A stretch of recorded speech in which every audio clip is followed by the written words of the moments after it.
Picture this. You're walking through Manhattan. It's rush hour. Taxi horns, construction noise, someone arguing with a pigeon. A completely normal Tuesday. Then, a man flies overhead. Not in an airplane, not with a jetpack. He's swinging between skyscrapers using nothing but strands of web attached to buildings. He clears an entire city block in seconds, lands on a wall, then launches himself back into the sky. It looks effortless, but if someone actually tried this, would it work? Or would New York's newest superhero become its newest obituary? Because as it turns out, swinging isn't the biggest problem. Stopping is. Let's imagine Spider Man standing on the edge of a rooftop. He fires a web, it sticks to a building ahead. So far, no laws of physics have been offended. Then he jumps. Immediately, gravity takes over. He's falling. Fast. The only thing keeping him alive is that thin strand of web. Eventually, the web goes tight. And that's where everything gets interesting. Because Spider Man isn't flying. He's becoming something much less exciting. A pendulum. Every playground swing you've ever used follows the same basic physics. Gravity pulls you down. The rope redirects that motion into an arc. Spider Man is basically a very expensive playground swing. Just one traveling at highway speeds. Here's something movies don't always show. Every swing converts height into speed. The farther Spider Man falls before the web catches, the faster he moves. Imagine jumping off a 10-story building attached to a giant rope. You're going to pick up a lot of momentum. By the time you reach the bottom of the arc, you're moving incredibly fast, potentially over 60 miles per hour, maybe much faster depending on the building height, which sounds awesome, until you remember New York contains other buildings. Movies make Manhattan look wonderfully spacious. It isn't. Buildings aren't arranged for superhero convenience. They're packed together. Signs stick out. Traffic lights hang over intersections. Construction cranes exist. Air conditioners protrude from windows. Every swing becomes a high-speed obstacle course. Spider-Man isn't just avoiding walls. He's avoiding literally everything attached to them. One missed calculation, and congratulations. You've just invented the world's fastest brick inspection.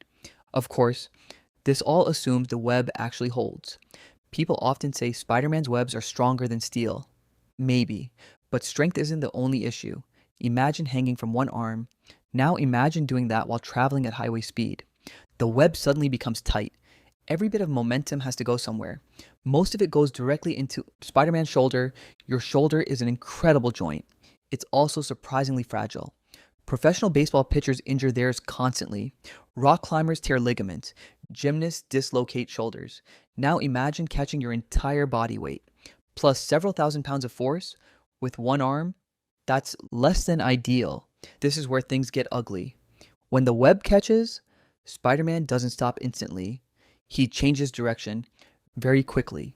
Changing direction creates acceleration. Acceleration creates G-forces. Roller coasters usually stay around 3 to 5 Gs.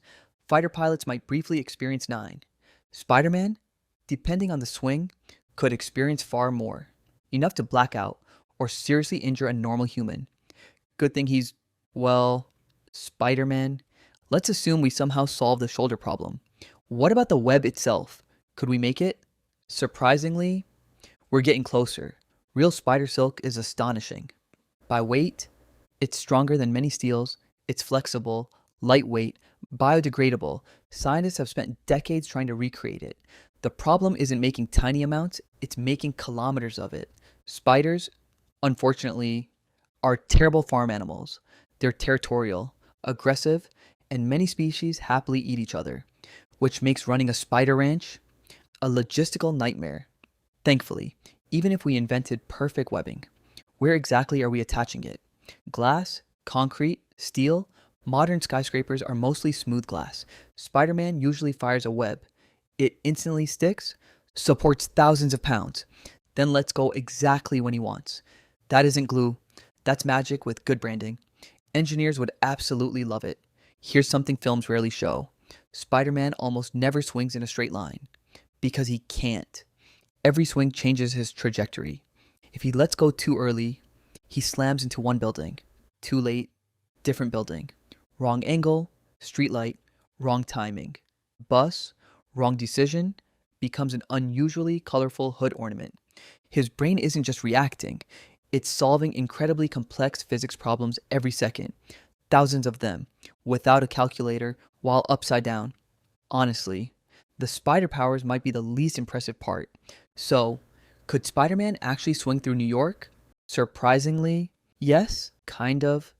The swinging itself, physics says that's completely possible. Pendulums work, momentum works, gravity definitely works. The impossible part isn't the motion, it's everything else.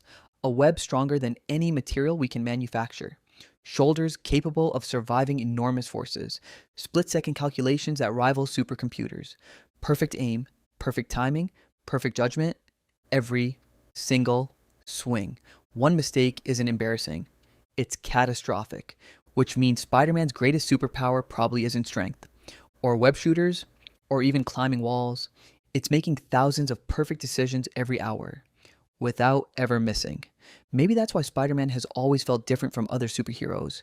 He isn't flying, he isn't teleporting, he isn't breaking the laws of physics, he's working with them.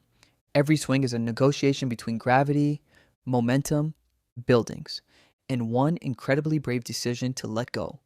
Because the hardest part of swinging through New York isn't grabbing the next web, it's trusting that physics is about to be on your side. One more time.